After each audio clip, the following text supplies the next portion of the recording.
the transfer portal stuff, crazy town. I think even more so than NIL, the transfer portal has thrown a wrench into the college football, recruiting, roster development, building, because NIL stuff. I mean, this stuff's been kind of underground forever. It's just kind of brought into the light. But really, when you mix this, when you pair it with the transfer portal, then you're starting to get an elixir where there's going to start to be some problems.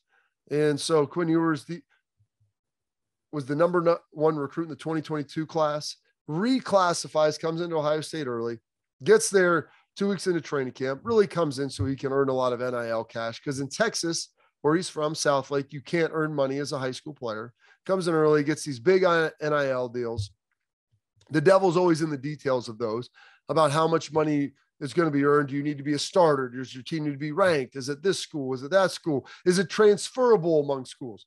All those things need to be answered. And, the devil's in the details with it. And frankly, a lot of the agents or the advisors or whatever it might be, are they really incentivized to show anybody that? No. So they're going to keep it close to the vest. Quinn Ewers slid into the transfer portal after the season, said he didn't feel like he was getting the respect, the coaching. Ohio State brought in another quarterback in the next class because they're going to have guys be leaving and sliding in the portal, behind CJ Stroud. And you have to make sure you have at least 2 or 3, ideally 3 scholarship quarterbacks on your roster at any given point in time, no less than 2 guys who are ready, capable to be on the field. So Quinn Ewers emerges from the transfer portal back at Texas.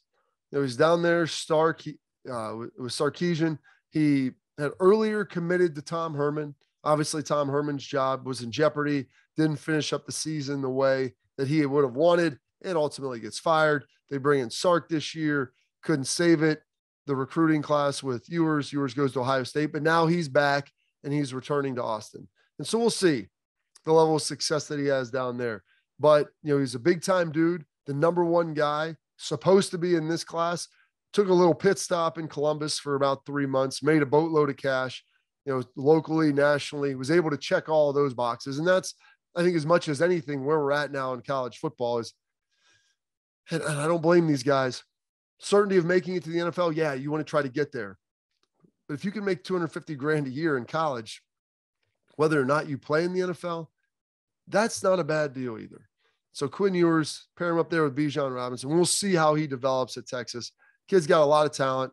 He's got some work and maturation, obviously all these things that need to happen on the field, but reemerging and now committing to the University of Texas. So he'll be continuing his career as a Longhorn.